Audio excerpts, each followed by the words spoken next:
One might argue that if Raya hadn't been so drunk, she'd never have asked the Alpha King to marry her. But then again, if said king had done a better job running his kingdom, she'd never have gotten that drunk in the first place. So really, if one thought about it, the whole thing was his fault. All of it. As second in command of the palace guard, Raya wasn't much of a drinker, and she was even less of a talker. But apparently, once one drink had become 10, she'd stopped counting, and the tavern had gone warm and golden at the edges. One's entire personality tended to shift, which was presumably how she'd come to be wobbling on a chair like a flag in a breeze, brandishing a tankard and entirely convinced she was making excellent points. "I could run this palace better than the king himself," she announced, "on his best day and my worst." The table erupted. Someone slammed their drink down hard enough to slosh ale across the cards. "To the captain we deserve!" howled Pike, the youngest of them, and the others drank to it. "I'm serious," Raya said. "1 week with the run of the place and I'd have it fixed." "Fixed how?" said Brenna, grinning over her cards. "Where do I even start?" Raya set her cup down with the care of someone who knew she was wobbly. "Supplies. We requisition 40 spears, we get 12. We order grain for the East Barracks and it goes, where? Gone." That last one, she and Dane, her captain, had spent the last 5 nights untangling instead of sleeping. And the orders. Half of them contradict the other half. The captain and I spend more hours sorting out who told who what than we ever spend actually guarding anything. "Sounds like rotten luck," Brenna commented, pushing another drink into her hands. "It isn't luck. It's neglect," Raya proclaimed, the liquor taking the wheel entirely. "Because the man at the top hasn't the faintest notion any of it's happening. He's too busy waxing lyrical over his banquets to notice the whole place is rotting from the floor up." "Strong words," said a dry voice from the next seat. Raya turned. She hadn't noticed him sitting down, a man in a traveler's cloak, the hood up despite the heat of the room, a cup of dark ale in one hand that he hadn't touched. "Not strong. True." She stretched. "A king ought to know what goes on in his own house. This one couldn't find the storehouse with both hands and a map." She could make out the lower half of the stranger's face, the suggestion of a smile. "The king," he went on, "is young. New to the office? Perhaps no one's told him that storehouses are in the habit of growing legs. Then no one's doing their job, including him." Raya jabbed a finger at the table. "He's the king. Not knowing is the one thing he isn't allowed to be." "You'd say that to his face, would you?" Raya thumped the table with her tankard. "I'd say worse to his face." The table whooped, and the approval went to her head faster than the wine had. "You think he's ever gone hungry because the grain delivery never came? The pups never had to look a soldier in the eye and tell him he's standing another 8 hours on the same flagstone he's stood on since 5 in the morning. He doesn't know how the rest of us live. And he doesn't care to." A scatter of hears. Pike clapped. Then the stranger reached up, unhurried, and pushed the hood back. Raya's first thought, drunk and instant and entirely traitorous, was, "Oh, that's not fair." Because the face under the hood was one she knew. It was on the coins she counted, and the great hall portrait she passed 40 times a day on patrol. And while the painters had managed the light brown hair gone wavy and the jaw, what every last one of them had missed was the rest of him. The lazy, unhurried way he held himself. The line of his throat where the cloak fell open. The eyes, pale blue and far too sharp for the easy face they sat in. And the mouth, already curving into a slow and certain smile that seemed purpose-built to dismantle sensible women. Raya noted, with great clarity, that she would not at all have minded being kissed by that mouth. She was furious about it. "Fenris," he said pleasantly, as though they were being introduced. "The king. Charmed. And you are?" The laughter drained out of the room the way water leaves a cracked basin, until the loudest thing in the whole tavern was the small, mortified ringing in Raya's own ears. Pike found his voice first. It came out as a strangled whisper. "Your Majesty," he said, bowing. Somewhere far beneath the wine, Raya's wolf understood that she should stop talking. The wine had other plans. "Huh," she said. You're shorter than the portraits." "Am I?" the king asked. "I'll have the painters flogged." Raya bit her tongue. "So you truly think I could learn something from you?" the king asked, and the chirp in his voice never wavered. "I think that you have no idea what it costs to do my job." "If I were queen, I'd do a damned sight better than you," Raya snapped, annoyed by how distracted she was by his smile. He raised an eyebrow, then he leaned in and said it like a dare. "If you were queen, my dear, then we'd have to be married." A test, Raya thought, with great satisfaction. He expected her to go red and stammer and take it all back, the way everyone always backed down once a king raised an eyebrow at them. Well, he'd picked the wrong drunk woman. "Then marry me." She thumped the table again. "Go on, I dare you. Marry me and come and see how the rest of us live." If the tavern had gone quiet before, it was now entirely silent. The king blinked. Raya blinked back. For a moment, they only looked at each other, and Raya, certain she'd just won something, that she'd finally said the one thing that could shut a king up, lifted her chin.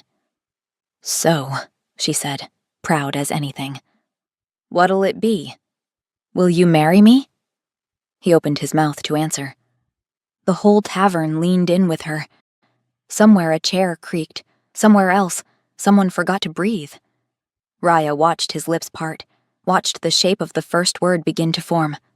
And then the room tilted gently sideways, the floor and the ceiling traded places, and Raya passed out cold before she heard a single word of it. Chapter 2. Raya woke to the conviction that she had died in the night, and that this was hell. Hell, it seemed, was extremely bright. But at least she was in her own bunk. She had, against all odds, made it home. The night came back in pieces that didn't fit together. The warmth of the tavern, a hand of cards, laughter. She turned the fragments over, got nothing useful, and filed them away under too much liquor and never again. Although, she vaguely remembered there had been a man. She couldn't have said who. She remembered a low voice, amused at her. Blue eyes. It was the last pleasant thing she would feel for some time. "She lives," said a voice. Raya cracked one eye. Brenna stood in the doorway, arms folded. Behind her was Pike, and behind Pike, 2 or 3 more heads she couldn't bring into focus. "Go away," Raya croaked. "So, big night," Pike offered, careful. Raya rolled her eyes. "Fine. I drank too much. It won't happen again." The admission cost her. She was the one who stayed sharp while others didn't, who saw people home. She expected all of them to mock her, but nobody laughed. Instead, Brenna and Pike traded a look. "What?" Raya asked. Brenna grimaced. "You really don't remember?" "I remember enough to be ashamed of," Raya said. "That's the end of it." "It's really not," said Pike. And then, with forced cheer, he added, "But it'll be fine. He's not going to take a word from a guard that drunk seriously." "Pike," Brenna said, to shut him up. "Best case he strips her of the post."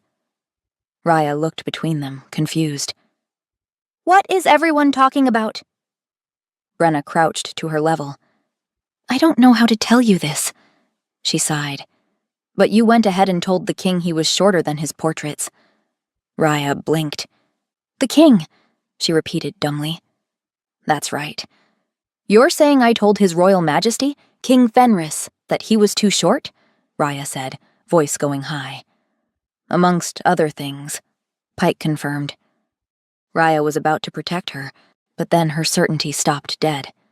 Because she could hear it, her own flat, drunk voice saying the words plain as day, and it dragged the rest up with it, the hood, pushed back by an unhurried hand, the jaw, the blue eyes. "No," she said, to the memory more than to Brenna. She'd called him a pup, the most powerful alpha in the land, a pup to his face, and she thought that was the bottom. But then she found a lower floor, because, "Then marry me," she'd said. She'd proposed to the king of the realm. Her. A guard. After 10 minutes of insulting him to his face. And the worst was that she had no idea how he'd reacted. Had he laughed? Gone cold? If only she could remember his face. Raya. The door at the far end of the barracks banged open. The captain wants you, a messenger said. Now. Pike's hopeful look folded itself away. A summons from Captain Dane, at this hour, in this tone. Raya was in trouble. She got up, she got dressed. She panicked the whole way to Dane's office, because it was obvious the king couldn't let it pass. A king who let a drunk guard mock him and walk off laughing only invited the next mockery, and the next. He was going to punish her. The only question was how bad. And it could be very bad. She kept telling herself the worst of it was losing her post, and kept failing to believe her own reassurance. He could take her head, and not a soul in the realm could say a word against it. And even if he let her live, so what? She'd lose the post, that much was certain. She'd trained her whole life to be a guard. It was the only thing she knew how to be. There was nothing else for her. There never had been. By the time she knocked on the captain's door, she felt nauseous with nerves. The only thing left for her was to pray the gods Dane didn't know about what she'd done, that perhaps no one at the tavern had talked about what she'd done.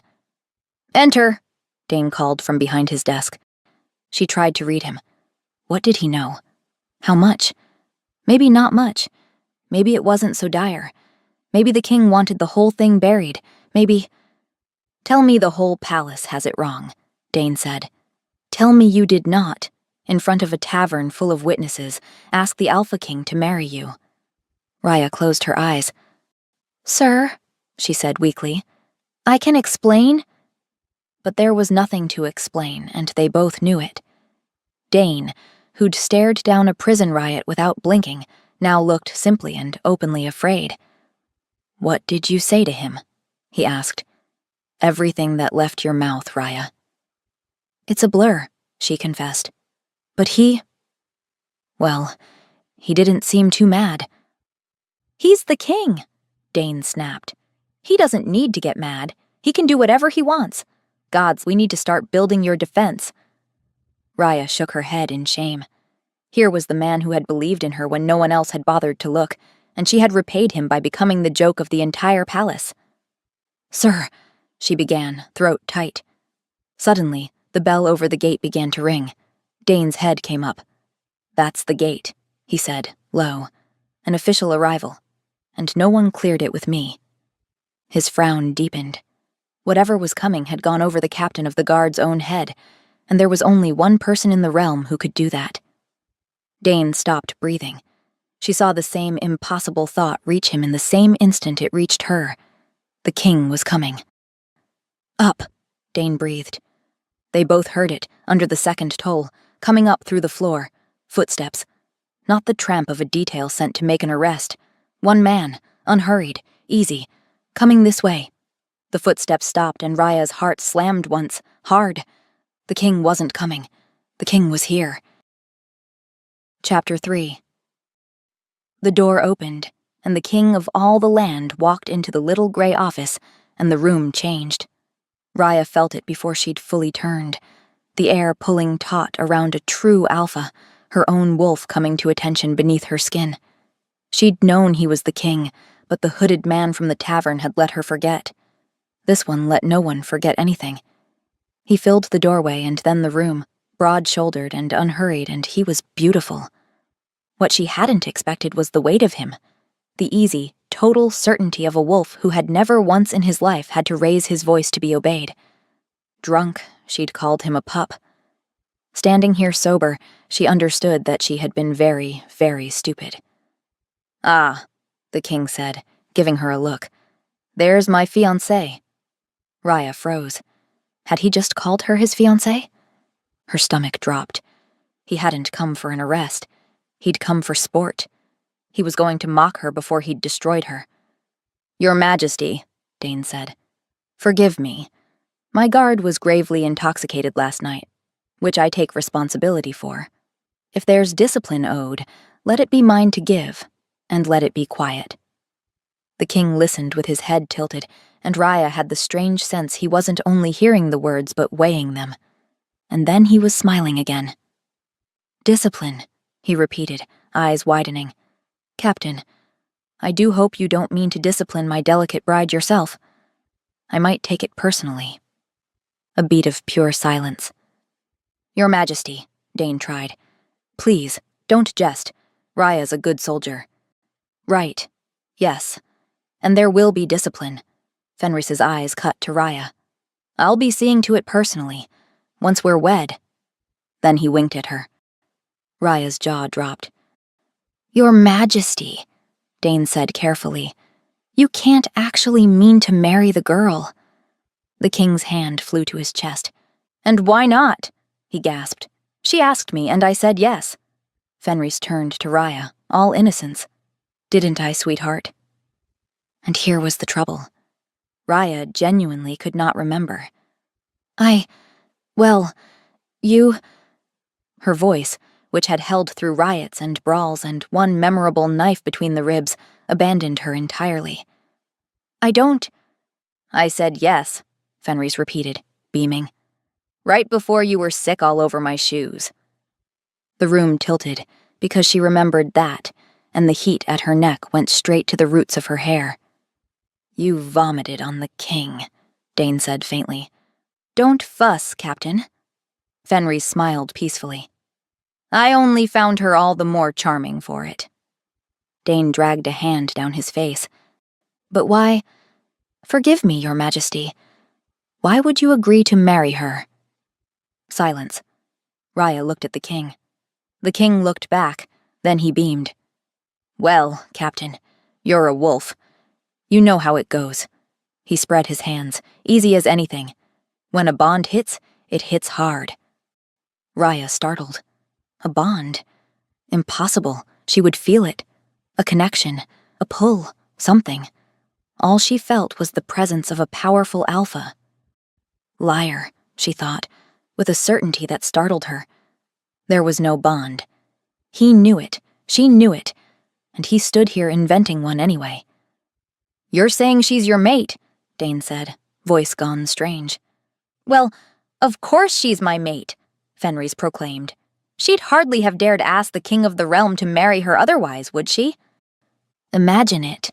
A soldier of yours, propositioning her sovereign in a public tavern for no better reason than a skinful of wine, not a bond in sight. Can you imagine the scandal, Captain? Raya grimaced. She'd been played. The mate bond was the one thing that made last night anything other than a hanging offense.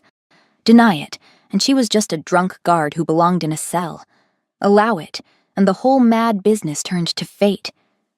The question was, why would he pretend she was his mate, knowing it wasn't true? Beside her, Dane nodded, defeated. As you say, Majesty, he straightened.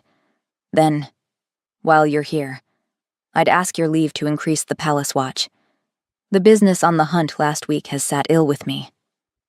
An old strap and a nervous horse, Fenris said lightly. Don't lose sleep over it. It was only an accident. Though, increase the watch by all means if it eases you. Dane nodded, relieved. Thank you, Majesty. Now, the king clapped his hands. Might I have a moment alone with my betrothed? Dane hesitated, but he had no choice, and so he bowed and went, and the latch clicked, and Raya was alone with the king. Your Majesty, she said. Last night I was far out of line. I insulted you and what I did after I have no excuse for. I'll take whatever discipline the captain sees fit. There's no need to drag the crown into a farce. Fenris dropped into the chair across the desk. You're terribly serious in the mornings, he observed. Your Majesty, please. He watched her, a slow smile spreading across his face. Tonight, he said, I'll send someone to bring you to dinner. Wear what you like, though I'm given to understand it's customary to make an effort. He rose, pausing at the threshold. You will make an effort, won't you, Raya dearest? I'm so looking forward to getting to know my bride sober. He winked, and then he was gone, and the apology she'd built so carefully was still sitting in her mouth with nowhere to go. Chapter 4. Dinner was laid in a small, private room, and Raya sat in it like a prisoner awaiting sentence. When Fenris arrived, His pale blue eyes found her across the room, and something in them made her pulse kick stupidly against her throat. "Well, my dear," he said, "pink certainly suits you." He surveyed her the way a man surveys a board he's already won, and she hated that her spine straightened under the weight of that gaze. "You mock me, Your Majesty." "Now why would I do a thing like that?" he asked, lifting a decanter. "Wine?" The very word made her grimace. "Right, perhaps not," the king went on smoothly. "I'd hate for you to be sick on me twice in as many days." "Your Majesty," she began, but he interrupted. "Only because it pains me to see you so unwell, my darling."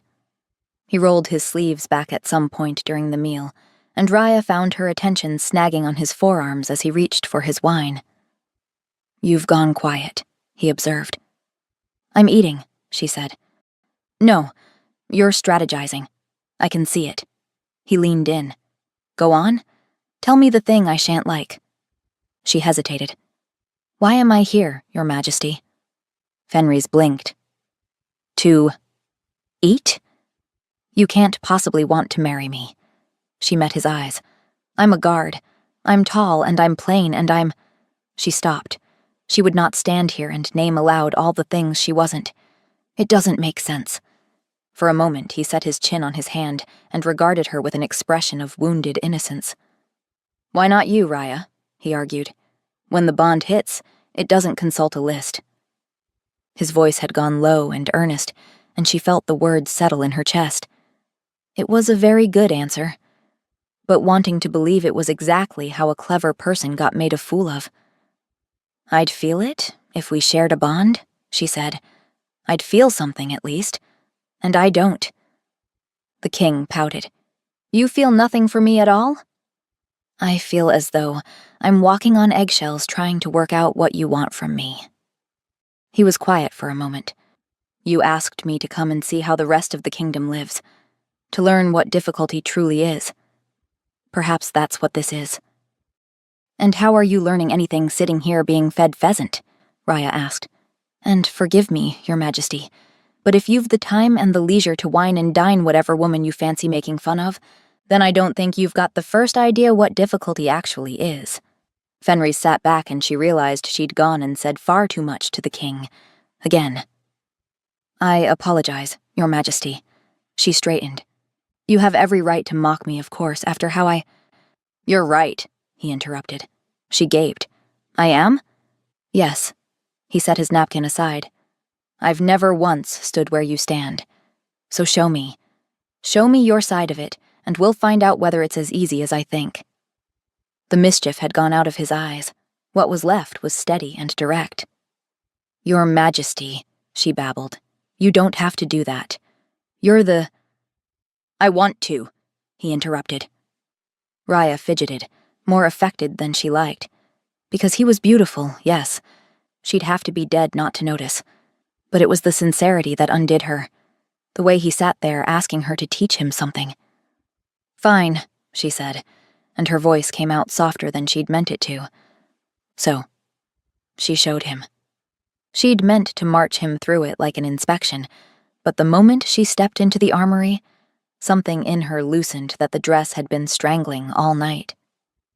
40 spears requisitioned, she explained. 12 delivered. Same with mail, with boot leather, with lamp oil. Every month. Fenris ran his hand along the empty pegs, frowning. "Where does the rest go?" "That's the question, isn't it?" She moved down the line. The captain flagged it. But it goes up the chain and dies there. No one upstream has ever cared how a barracks actually runs. She waited for the royal platitudes. Instead, he said, "Show me the duty roster." She blinked. "What?" "The duty roster. You have one, don't you?" He held out his hand, expectant. "You said show me. I'm being shown." There was something almost boyish about it. The eagerness. Like he'd been handed a puzzle he actually wanted to solve. Raya pulled the battered ledger from the shelf and handed it over, watching as he flipped it open. When his thumb stopped on the 3rd line, she said, before she could help herself, "No, there. The east gate doubling." He looked up, and she realized she'd stepped closer. was nearly shoulder to shoulder with him, both of them bent over the page. She cleared her throat and pointed. That's the real waste. 2 men where one would do because the order came twice and nobody canceled the first. So cancel it, he said. I'm second in command. I flag it. She pulled the book back, needing the distance. I can't just... Why not? The king asked. Because I don't have the authority to... You have it now. He straightened. Consider this your official royal permission to cancel any order that's wasting resources. She stared at him. You can't possibly mean that. Of course I do. He reached past her for the duty roster again, and she felt the brush of his sleeve against her arm. He was doing it on purpose, she thought. But he wasn't looking at her. He was genuinely reading the roster. Something warm and dangerous unfurled in her chest. Who gives the orders when Dane's away? He asked, not looking up. Whoever's nearest the seal and feeling important? It came out drier than she'd meant. He laughed. A real one, surprised out of him. She felt the answering tug at the corner of her own mouth. Let me guess, he said, leaning against the weapon rack. 3 contradictory orders, all marked urgent, all technically correct, all absolutely useless when applied together. Last month, someone ordered the night watch doubled, the night watch halved, and the night watch rotated to days, all in the same week. What did you do? Kept them where they were and hoped no one noticed. Did anyone? Not yet. She met his eyes. But when they do, it'll be my head, not theirs. His smile faded. Thank you, he said softly, for trusting me with this. She risked a glance back. It's your kingdom, she said. You should know what happens in it. Yes, he agreed. I should. They crossed the yard in the dark. Raya heard it first. A scrape. Stone on leather. Off to the left, where the shadows pooled thick under the buttresses. She stopped. Problem? Fenris said. Quiet. Her eyes swept the dark. She knew this yard. Had walked it 100 nights. Something was wrong. There, by the woodpile. A shadow that shouldn't move. It moved. She let her breath out. A cat. Had to be. You've gone all tense, Fenris said, too loud. Is this the part where you confess you find me She yanked him sideways. A crossbow bolt punched through the air where his head had been, buried itself in the woodpile with a wet thunk. Was I just shot at? Fenris asked. Stay behind me. She shoved him to the wall. Don't move so I can see what's coming. It's surely nothing. Some recruit practicing in the dark lost his grip. Hush. Footsteps. More than one set, spreading wide. That's not our recruits, she whispered. They came out of the dark all at once. 4 of them. Blades out. Faces wrapped. Why would anyone wrap their faces unless... Raya tore the pink gown straight up the side, and her blade was in her hand. Stay. At your back, yes, you've said, Fenris said from behind her. He sounded calm. Why was he so calm? The first one came fast. She caught his blade, turned it, stepped inside his reach and stomped down hard. The second man was on the ground. Fenris stood over him. You, she started, stunned. Behind you, he warned. She dropped. A blade hissed over her head. She came up fast, elbow into throat, and the third man folded. The fourth went wide, past her, straight for Fenris, blade up. She didn't think. Threw herself across the space and the blade caught her forearm, but she was already moving, twisting, and his wrist snapped under her hand like dry wood. A whistle cut the dark. Sharp, clean. The 2 still standing broke off as one. Not panicking, not scattering. A disciplined retreat. Silence crashed back. Raya held her crouch, blade up, scanning. Her arm was on fire, but nothing moved. Well, Fenris said, you do know how to show a man a memorable evening. She stared. You're not even surprised. Someone just tried to put a bolt through your skull and you're not. Were you expecting this? And then it clicked. The hunt last week. The business Dane had wanted the extra watch for. This isn't the first time, is it? She said it slowly. "Your Majesty, is someone after your life?" For half a second, something real flickered behind his eyes. Then, "You're bleeding," he said gently. "Let's see to that arm." She didn't take his hand. Who are you? She thought. A king playing fool or a fool she kept mistaking for a king? She didn't know, but she was keeping score, and the list of things that didn't add up was getting long. Chapter 5. For the better part of a month, Raya tried to work out what the king was hiding.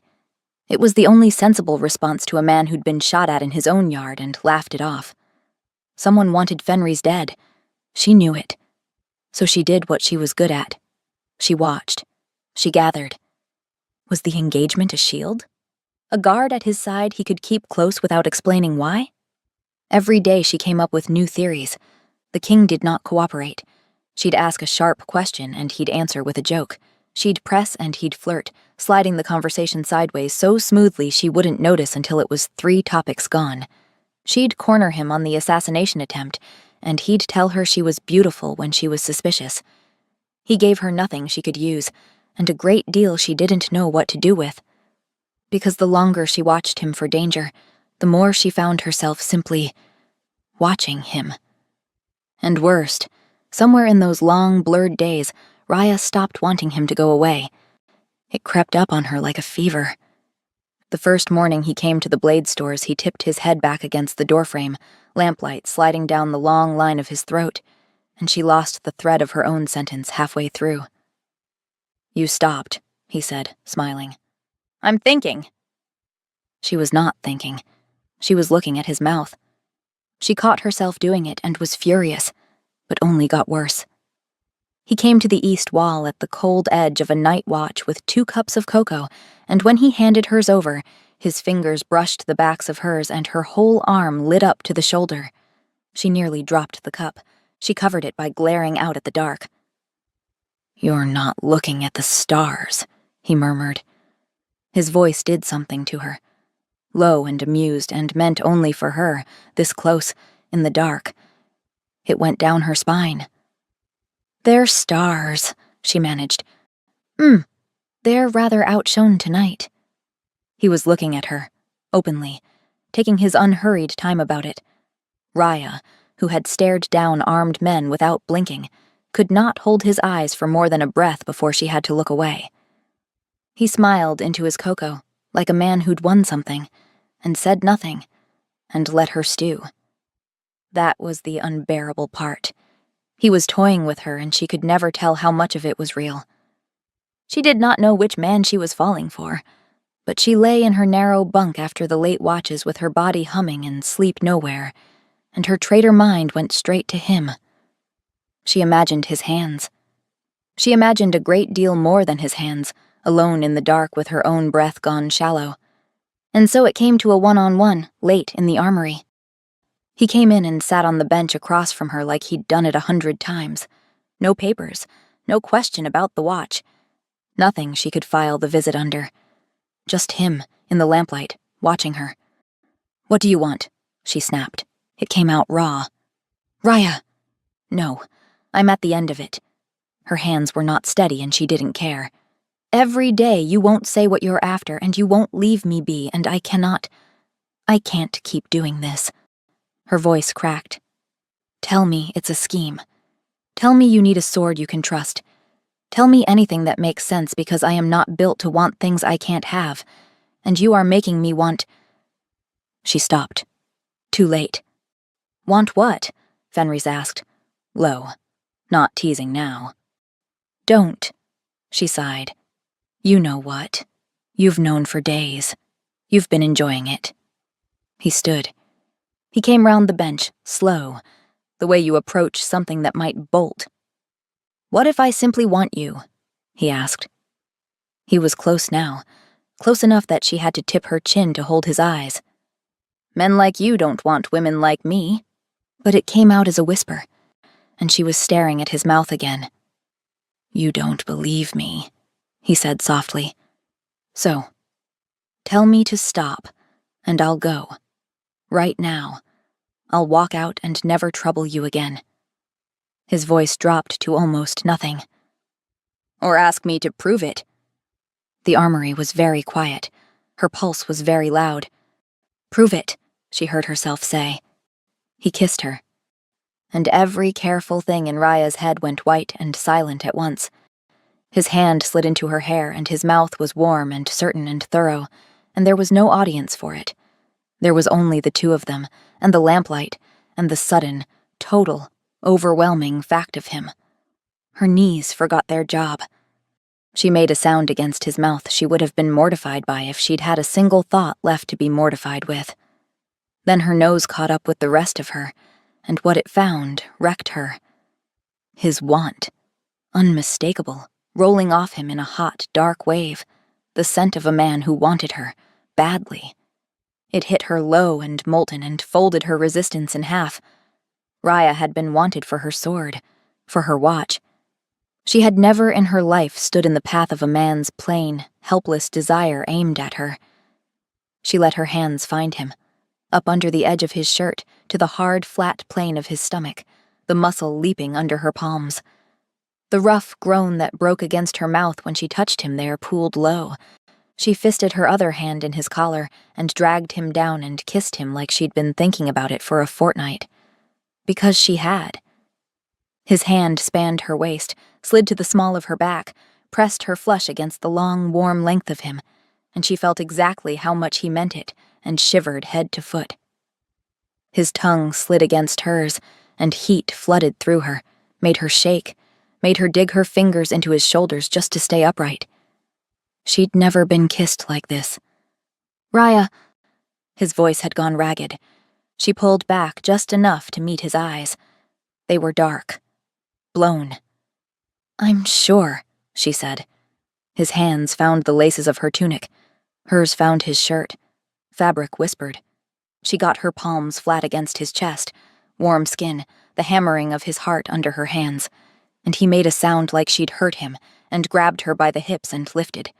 Her back hit the wall, her legs wrapped around his waist. His heat, his hands, the sound of him. There was nothing else but him, and the coiled tight ache inside her finally easing into something sweet and devastating. This was not a scheme. This was not a strategy. This was just a man, wanting her, for no reason but wanting. And God's help her, she wanted him back. Chapter 6. Raya had stood guard at 100 balls. She had never once been a guest at one, and now here she was in blue silk, feeling exposed. She caught Fenris's eye across the room, and he smiled. Slow, private, the smile he'd given her this morning when she'd rolled out of his bed at dawn, and the tightness in her chest eased.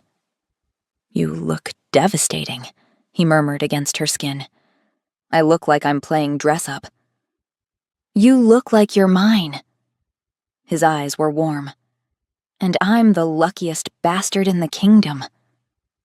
Heat crept up her throat. Flattery, she said, but her voice had gone soft. Fact. He tucked her hand into the crook of his arm. Come. Let me parade you around so everyone can see what I get to keep. He steered her away through the crowd with easy authority, and Raya let herself be steered.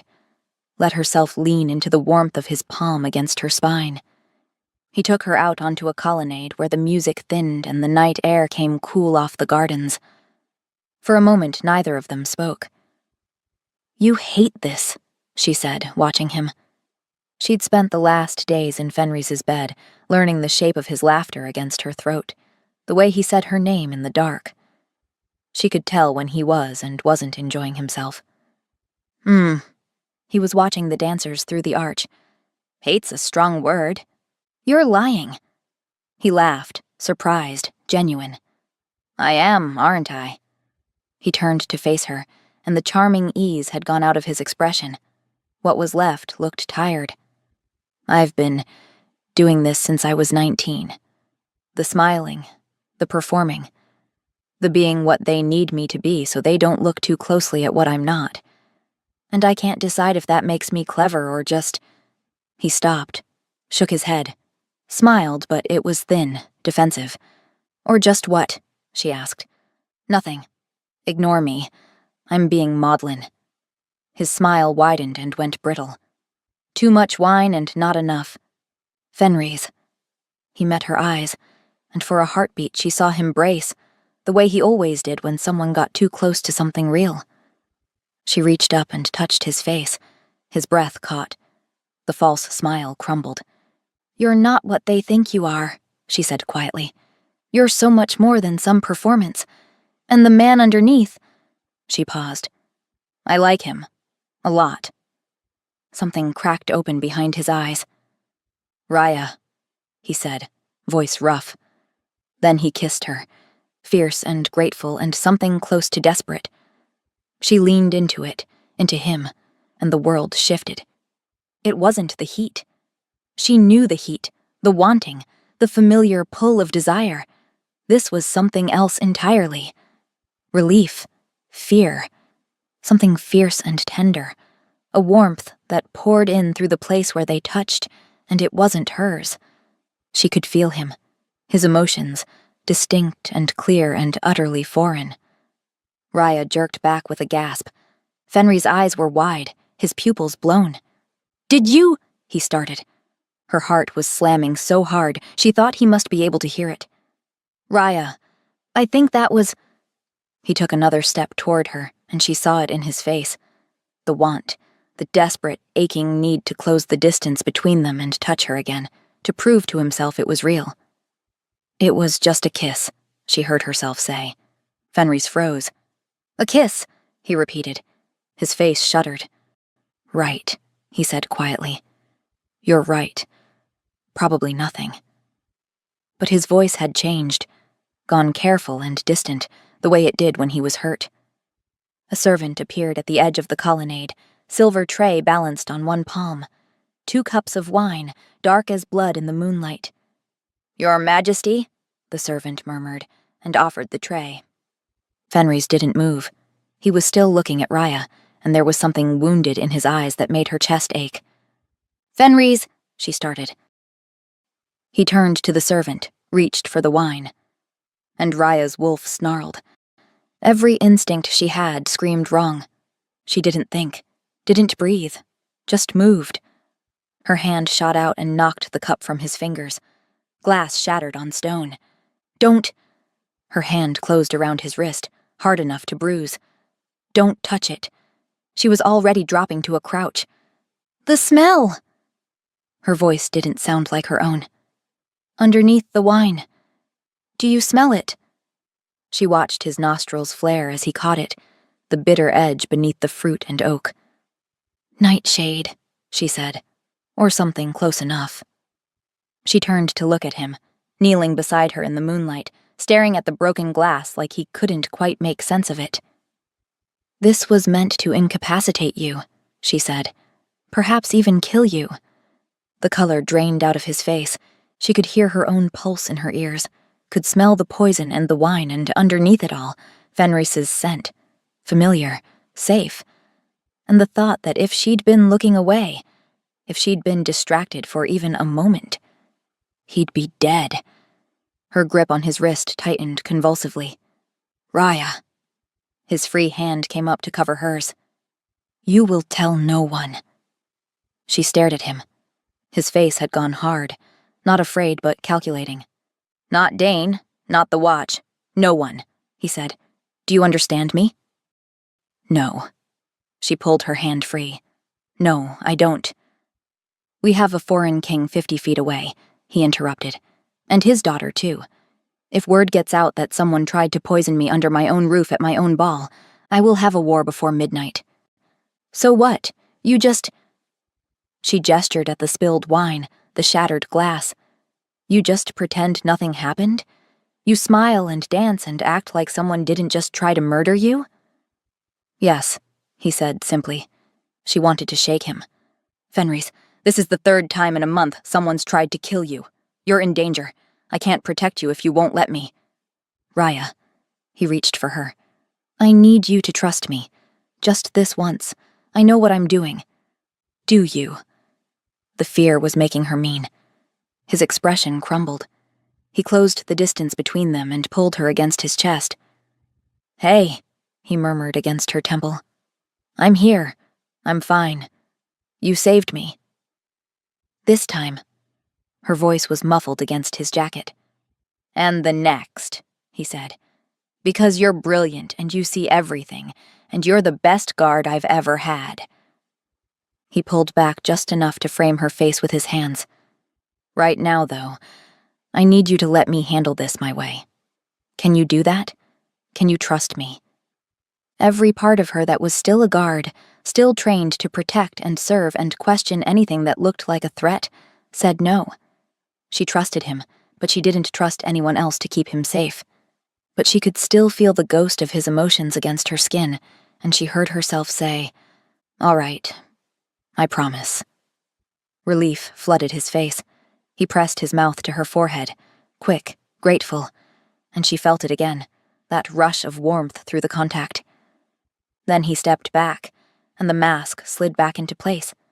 The charming smile, the easy grace, the king who had everything under control. "I'll be back soon," he said.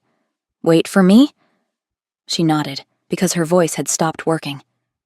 He kissed her once more, and then he was gone, leaving her alone on the colonnade with broken glass and spreading wine and the sick, hollow knowledge that she'd just lied to a man she'd fallen in love with. She'd promised to let him handle it, but someone had just tried to kill him, and he'd walked back into that ballroom like it was nothing. She gave him a 30 count. Then she followed. She kept to the edges, the way she'd been trained. She watched him smile and nod and deflect questions with practiced ease, watched him step through a side door, and how the moment he was out of sight, the smile dropped from his face. Raya's stomach dropped with it. She followed him down 2 flights of stairs toward Dane's office. The door clicked shut behind him. For a moment, Raya stood in the dark of the corridor and could not make her legs work. Then, very quietly, she crossed to the door and opened it. Fenris was behind her captain's desk. The drawers were open. "What are you doing?" He looked up. For a long, airless moment, neither of them moved. "Raya." His voice was very calm, very steady. "This isn't what it looks like." Chapter 7. Fenris never paused. He always had the answer before you'd finished the question. But now he stood behind Dane's desk with the sheaf of papers in one hand, and he paused. "Say something," she begged him, without a word. His jaw tightened, her stomach dropped. "Someone just tried to put poison in your cup," she said. "You told me to say nothing. And then you come straight down here in the dark to go through my captain's private papers." Her throat had gone tight. "So, tell me, Fenris, what is going on?" Every instinct she owned was screaming that something was wrong, and still she stood in the doorway and offered him the way out, because 8 hours ago she had woken in his bed with his arm heavy across her waist, and she did not want this to be what it so plainly was. He set the papers down. "I've been investigating Dane," he said. The words wouldn't resolve into meaning. They were just sounds. "Dane, your captain." His voice had gone quiet, even, terribly gentle. The smooth, careful one he used on dukes and frightened councilmen. The one he hadn't used on her in weeks. He was using it on her now. Embezzlement. Sabotage. The supplies that never come. The orders that contradict each other. All of it deliberate. Bleeding the coin meant for the watch into House Ravel. And I think the men who've tried to kill me have been carrying his money. The floor went out from under her. "No," she said. He stepped around the desk toward her. Not fast, careful. "Raya." She stepped back and he stopped at once. "That's not. Dane wouldn't," she said. "You don't know him. He's not." She stopped. Because underneath the noise of not Dane, never Dane, something cold and quiet had started assembling itself. "You needed someone close to him," she heard herself say. "Someone he trusted." "Raya." "That's why you said yes. In the tavern. You'd been hunting a way to get close to him, and a drunk fool stood up on a chair and handed you one." He said nothing. He held her eyes and did not deny it. Say I'm wrong. Her voice cracked. Fenris, say I'm wrong. He looked at her for a long moment. She watched him try to find the words, and he didn't say she was wrong. She pressed her face into her hands. She'd been so stupid. He'd kept asking questions. The Rhoda, the stores, who held the keys when Dane was away. And she had thought he was interested. All of it, she whispered. It was all a lie? Not all of it. He came around the desk and she retreated into the corridor, and again he stopped. Raya, please listen to me. His voice had roughened. I won't pretend the engagement didn't start as cover, but it stopped being... Why didn't you just ask? She interrupted. If you suspected him, why not haul him in? You're the king. Being king doesn't make me untouchable. He sighed. Dane holds the army. An old name, powerful friends, the loyalty of every soldier in this city. If I'd arrested him on a hunch, with no proof, there'd have been blood in the streets by dawn. He shook his head, and for the first time the steadiness frayed. Tyrants bully their way through. They jail whoever frightens them and wonder why there's a knife in them 3 years on. I had to be certain. I couldn't move on him until I had something not one man alive could argue with. It was a good answer. That was the worst of it. It was a good answer, and she hated that too. You're wrong about him, she snapped. He picked the papers up and held them out to her, his voice gone hoarse. Read it yourself. He's bleeding the watch dry. Your watch. The exhausted men you stood on a chair and defended. No. She would not look. Because Dane was the one thing in her whole life that had never once been a lie. Dane had hauled her out of the dirt. Dane had seen something in a plain girl with a sword. Not everyone is like you, she said. Some people are simply what they say they are. The tears spilled over and she didn't try to stop them. Is that why you didn't tell me? She pushed on. Because you thought we'd both been conspiring against you. No. His hand shot out. Gods, Raya. If anything, you're the one person in this palace I cleared instantly. That stopped her. Why? She said, before she could stop herself. Because you were drunk. That night in the tavern. Drunk people don't dissemble. They just say the true thing. And the true thing you said, up on that chair, was that everything wrong with this kingdom was my fault. His mouth twisted. Half my court believes exactly that. Not one of them would ever say it to my face. But you did. That's how I knew you weren't part of anything. He took a half step closer. When she didn't retreat, he took another. Was that your conclusion, Raya? That the boy king was to blame for the lot of it? Or was that something the good captain helped you to see? She opened her mouth. Nothing came. Because she could hear it now. Dane, across 100 late nights, grinding his teeth over the supply lines and the contradictory orders. He's too busy with his nobles to notice. A king ought to know what goes on in his own house. Her words in the tavern. His words first. She had carried his grievances in her own mouth for years, and never once noticed they were not hers. You should have told me, she said, her voice shaking. You knew I was innocent. You watched me put my own body between you and a blade. Twice. She was close enough to touch him. She didn't. I bled for you in that yard.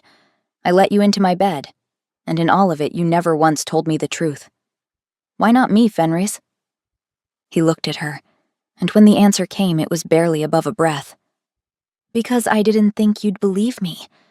I didn't think you'd trust me enough to change your mind about the captain. And I was right. Wasn't I? It hit her like a slap because it wasn't wrong. So instead she reached past it, to the older wound. See? It whispered. You let yourself believe it. You let yourself think you could be wanted. Now look what wanting you was actually for. It doesn't matter, she said. That first night at dinner. Men like you don't see women like me as anything but useful. And you sat there and let me believe I was wrong. It is wrong, Raya. His hand came up, reaching for her face the way it had on the colonnade, fingers already curving to cup her jaw. Don't! She jerked back, hard enough that her spine hit the wall. He froze, the touch ungiven. Don't say that. Not when the only reason you're saying any of it is that I walked through the wrong door at the wrong moment. For a long moment, neither of them moved. His face was open and stricken. She turned for the door. Raya, his voice cracked. Please. There's a poisoner loose in this palace and a foreign king downstairs, and He caught himself, forced better words. I need you. Please. And there it was. Even now. Even with her whole heart in pieces on her captain's floor. I need you. Not, I'm sorry. Not, I can't lose you. Good night, Your Majesty, she said, and she walked out into the dark of the corridor.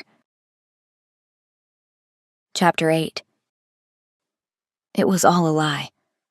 She pressed the heels of both hands to her eyes, hard enough to see stars. Gods, she was stupid. Raya. The voice cut through the air like a blade. She found Dane standing 10 paces down the corridor. Just standing there, like he'd been waiting. And before she could think better of it, she was moving toward him. He'd pulled her out of the dirt when she was 13 and made her into someone who could stand on her own. Except, she wasn't standing very well right now. Raya. His hands came down on her shoulders. What happened? You're white as a sheet. And because it hurt too much to hold in, she told him. It was a lie, Captain. Fenris never wanted me. He used me. I was just... She couldn't force the words past her lips. Dane's face softened. I know, he said gently. I hoped to spare you this. I'm sorry, Raya. She thought. He'd probably known from the very first night. Everyone had known. Everyone but her. I'm sorry, Dane said low. But I didn't know how to tell you that he's been bedding the princess. Raya's head snapped up. And Raya, Dane sighed. I'm afraid it's even worse than you think. The visiting king's daughter. Dane's jaw went hard. She wasn't willing, Raya. He drugged her. She stared at him, trying to make the words fit together into something that made sense. What? She managed. He drugged her, compromised her, made sure she'd be found ruined so her father would have no choice but to sign the alliance. I saw it myself. Not an hour ago. Raya took a step back. Fenris was a liar, yes, but she knew, the way she knew her own heartbeat, he would never do such a thing. Never. Her mind raced. Dane said he'd seen it an hour ago. The timeline was wrong. The story was wrong. None of it added up, which meant Dane was lying. The man who'd pulled her out of the dirt. He was lying to her face right now. Fenris had told the truth. The stolen funds. The men who'd tried to kill him, carrying Dane's coin. Her hand twitched toward her sword. Old instinct. But no, not yet. Not when she was one woman against a captain who commanded every soldier in this building. Dane expected her to be hurt and angry and willing to believe the worst. What do we do? She asked, making her face crumple. Dane's eyes sharpened. We go to the foreign king before Fenris can twist it. A king who'd drug a man's daughter isn't fit to rule. He'll fall. And there are good houses ready to steady the realm after he's gone. House Ravel among them. Raya made herself nod. But it can't come from me, he went on. I'm a captain. They'll say I'm grabbing for power. It has to come from someone they'll believe. His voice went soft, almost kind. It has to come from you. The king's own intended. If you tell the foreign king you saw Fenris take his daughter, no one in that room will doubt a word. They walked, and it was the longest walk of her life. She had to get into that room and flip Dane's trap back on him, and she had nothing. Just her word. And one wrong word, and the entire kingdom could end up at war. The foreign king had taken a council room in the East Wing. Fenris was with him. He looked up when she came in behind Dane, and for half a second, his whole face lit. Then he saw who she walked in with, and the light went out. Your Majesty, Dane bowed. It grieves me to bring this, but your daughter has been wronged by the man at your right hand. He laid it out. The drug. The alliance bought with her shame. "That's a lie," Fenris said. "Every word of it is his." "He'd say that," Dane said. "Of course he would. But the king's own bride was there." He turned. The whole room turned with him. To Raya, silent by the door. "It's plain to all that Raya loves the king. She has every reason to protect the man she's to marry." He held a hand toward her. "But ask her, Raya, tell His Majesty what you saw." Every face in the room swung to her. The foreign king, leaning forward, desperate. The advisors, Dane, sure of her, already counting it one. And Fenris, who thought she'd come to bury him. She looked at him. "I'm sorry," she told him, with no words at all. "I should have believed you." Then she turned to the foreign king. "I saw nothing of the sort," she said, "because it never happened. Captain Dane is lying to you." The room snapped tight as a drawn bow. Dane went rigid beside her. "He says it happened within the hour," she said. "But an hour ago the king was at his own ball with me. He never went near the princess." She faced the foreign king directly. "And there have been 3 attempts on King Fenris's life. There was poison in his wine tonight. I knocked it from his hand." Her chin came up. "Search the captain's quarters. Now, while he's standing here and can't reach them, see whether you find proof of a wronged princess or a paymaster's ledger and poison that could kill an Alpha King." "This is hysteria," Dane's calm cracked. "She's distraught." "Then a search costs you nothing," said the foreign king quietly. He nodded to his guards, and Dane's face changed. The grave, honest captain was gone. What was left was cornered. He ran. He came straight at her, and she saw the knife slide out of his sleeve half a beat before he reached her. "Raya," Fenris's voice, raw with terror.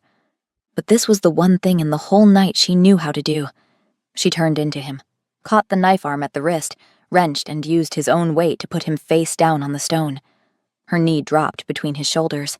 She leaned close to his ear. "You trained me," she said.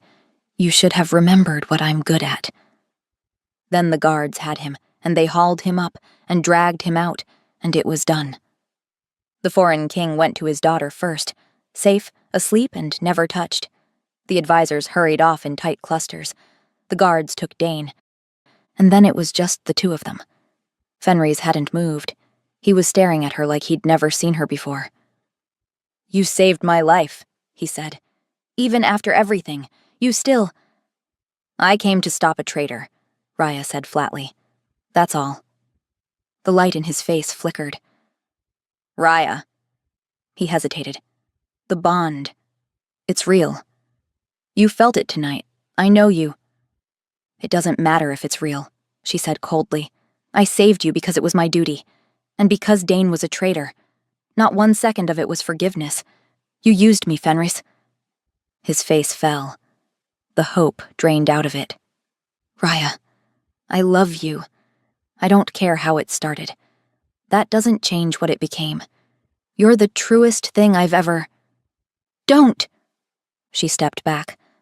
Every instinct she had was screaming at her to let him touch her, but she was done being a fool. "You can say mate like it fixes everything," she said. "You looked me in the eye for weeks and used me. A bond doesn't undo that." He flinched. "I'm sorry," he said. "I'm so—" "I don't want your apology." She turned for the door. "I'm glad you're alive. You'll be a good king." A beat. "But I can't trust you anymore. I don't know if I ever will again." She saw it in his eyes, the realization that he'd broken something that would never be whole again. "Raya, please, I'll do anything, I'll—" She walked out. Chapter 9.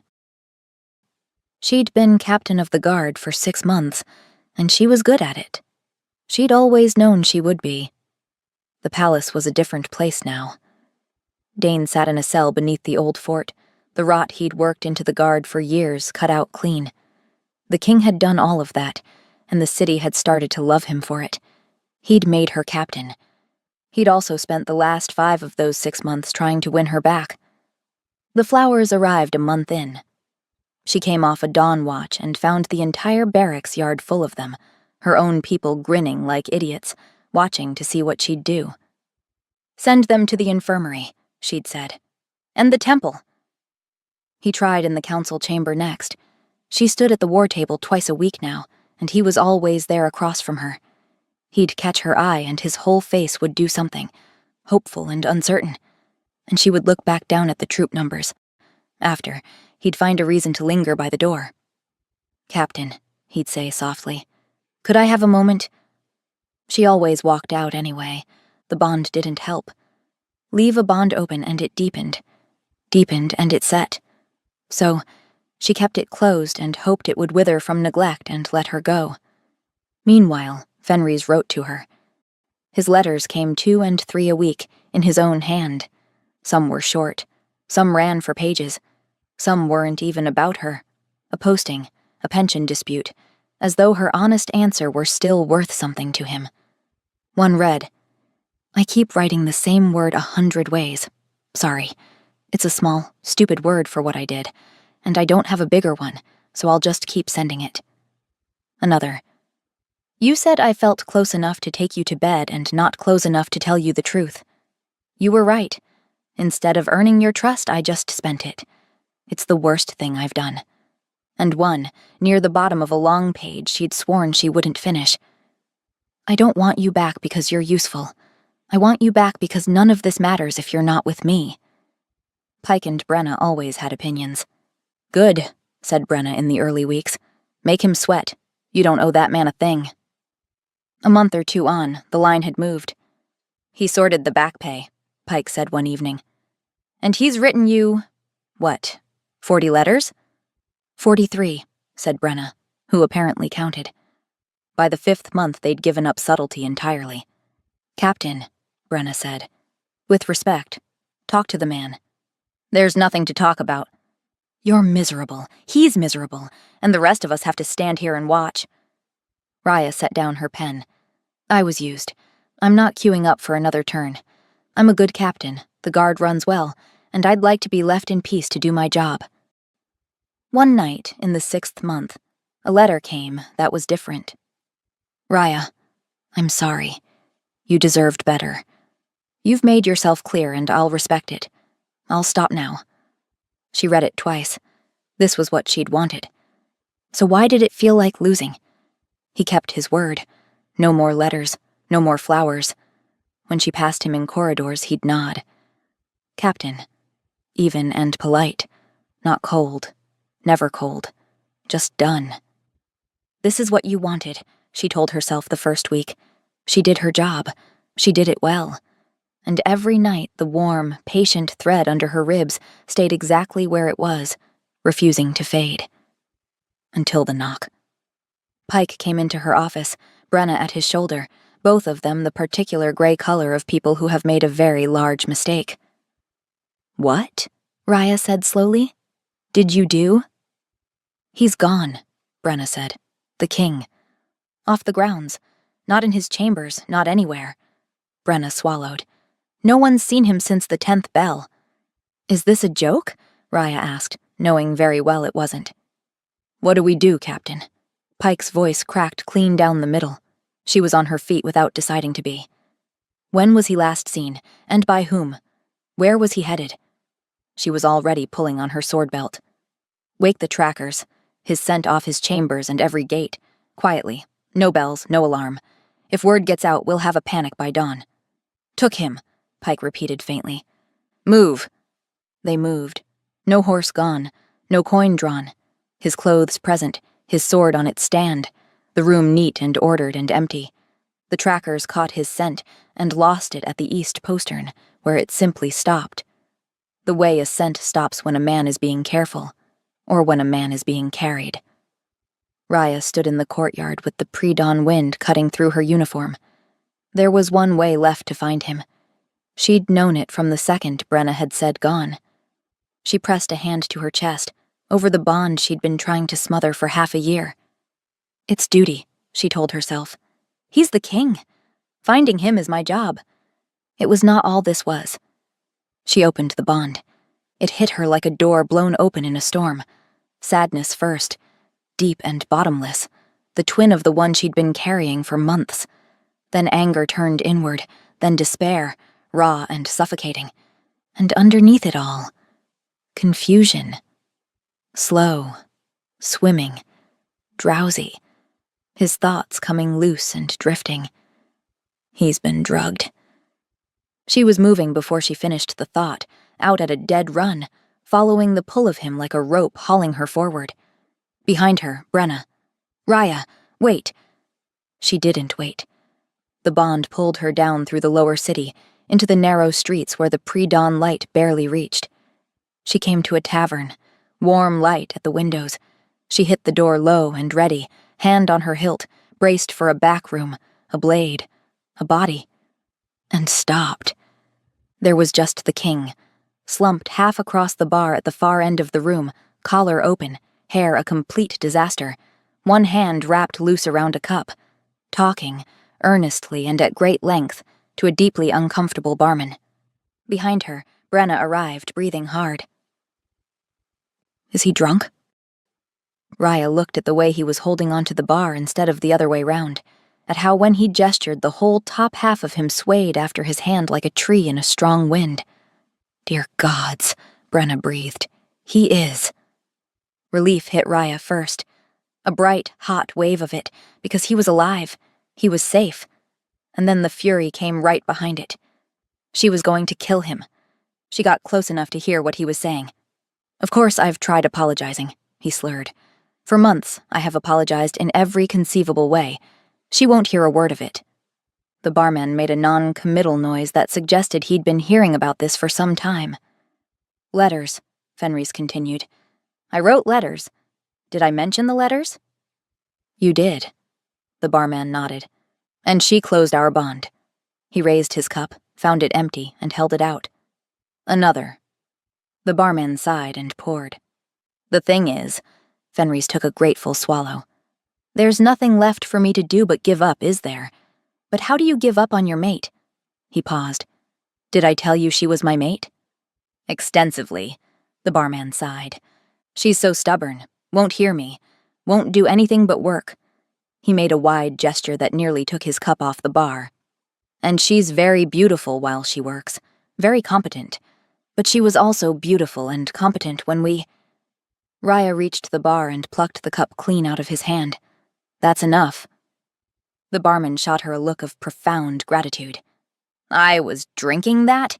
Fenris slurred. Then his eyes found her face, and stuck. He blinked. His whole ruined, miserable expression cracked wide open into something so delighted it hurt to look at. "Raya," he breathed, and through the still open bond she felt it slam into him all at once, joy and relief and disbelief. "What were you thinking?" she said, low and furious, vanishing like that. No guard, no word, no— "Relax," he waved her off. "I'll be back before anyone notices I've gone." "The entire guard," said Raya, "has noticed you've gone." He swayed slightly. "Oh, come on," she sighed. "Let's go." "I'm not going." He tried to pull away from her grip and nearly fell off the stool. "I'm very happy here." "You're nearly passed out on a bar stool." "What do you have against this stool? It's a perfectly good stool." "Nothing. It's you I'm annoyed with." She hauled him upright. He stumbled into her, all warm dead weight, and the scent she'd been trying not to think about for 6 months. "Yes," he mumbled into her shoulder. "I've noticed. You're very angry with me. You'll never forgive me." "You betrayed me," she snapped. "I didn't know you." He pulled back to look at her blearily. "And then I did know you. And I loved you. And I was afraid of losing you." Raya stopped breathing. She could feel the frustration and sorrow and fear of it pouring straight through the bond, unguarded. "I knew you'd be angry," he went on. "You were so certain I couldn't possibly want to court you. But I happened to very much enjoy courting you." It was just true, sitting there in him, warm and plain and utterly without artifice. But it was so obvious, he sighed. that the captain had you eating out of his palm. He spent years making you believe the only thing you're good for is serving his guard. And you believe it still." She stopped. It was, perhaps, a little bit true. "That doesn't change the fact," she said, "that you should have told me." "Yes," he nodded. "I was a coward." She nodded back, vindicated. "Just like you're being a coward now," he added, making her gasp. "What?" "You'd rather strangle our bond, a connection between our actual souls, than risk getting hurt twice." The finger wobbled. "You are a coward." "I am not a coward," Raya snapped. "Prove it." His eyes were sliding half shut. "Marry me." The world stopped. "What did you just say?" Raya asked. "Marry me." He tried for dignified and landed somewhere near pleading. "I dare you." She looked at him, caught between wanting to throttle him and wanting to hold him up because he was listing slowly toward the floor. "Marry me. Please." The bravado fell away, and what was left was raw and small and utterly undefended. "I'm a wreck without you. I'll spend the rest of my life making it up to you, I swear it, I'll—" He ran out of words and dropped his head into his hand. But the sincerity of it, the love, the missing her so much it felt like dying, all of it poured through the bond. No mask, no angle. The man who hid everything, hiding nothing at all. "I won't ask again," he mumbled, eyes falling shut. "I'm sorry. I said I'd stop. I'll stop asking. I'll leave you alone. I'll—" "Ask me again when you're sober," she said. "Ask me again tomorrow, when you can actually remember asking." His eyes cracked open. "And you'll say yes?" he breathed. She opened her mouth to answer, and then the king of all the land passed out cold against her shoulder. His head lolled against her neck, his breath warm and even and smelling powerfully of strong liquor. And Raya stood there and felt herself smile for the first time in 6 months. She pressed a kiss to his forehead. His skin was warm, his hair soft against her lips, and whispered, "Ask me tomorrow and find out." Epilogue. In the end, it took him 4 months. 4 months of asking. Every single day, sober, in every way a man could think of and a few no sane man should. He asked across the war table until Brenna threatened to resign in writing. He asked on the east wall with Coco going cold in his hands. He asked badly and beautifully, and once with so many flowers the barrack smelled like a funeral for a week, and every day Raya told him to ask again tomorrow, until one perfectly ordinary morning, she looked the man grinning hopefully at her over breakfast, and she said yes. The whole city came out for it. The boy king nobody had taken seriously, and the plain guard who'd seen the man behind the smile before anyone else bothered to look. He cried during the vows. She'd known he would. She didn't, quite. But it was a near thing, and the bond gave her away anyway, and he laughed at her through his own tears, and she stopped caring who saw. "You're stuck with me now," he murmured when it was done. "No taking it back." "Why would I take it back? I'm the one who proposed to you first, if you recall," said Raya. "Drunk, on a chair." "Best decision you ever made," Fenris concluded. She kissed him. For once, she didn't argue. Thanks for listening. I hope you enjoyed this story. At what point did you forgive Fenris? Was it the moment he confessed everything in Dane's office, or only when he was sobbing his heart out in a tavern? Or are you like Raya, and think he's still got plenty of groveling to do? Be honest. Let me know your answers in the comments. I'm looking forward to hearing what you think. If you want more stories, check out the rest of my videos on YouTube. See you soon for another story. Much love, Lily.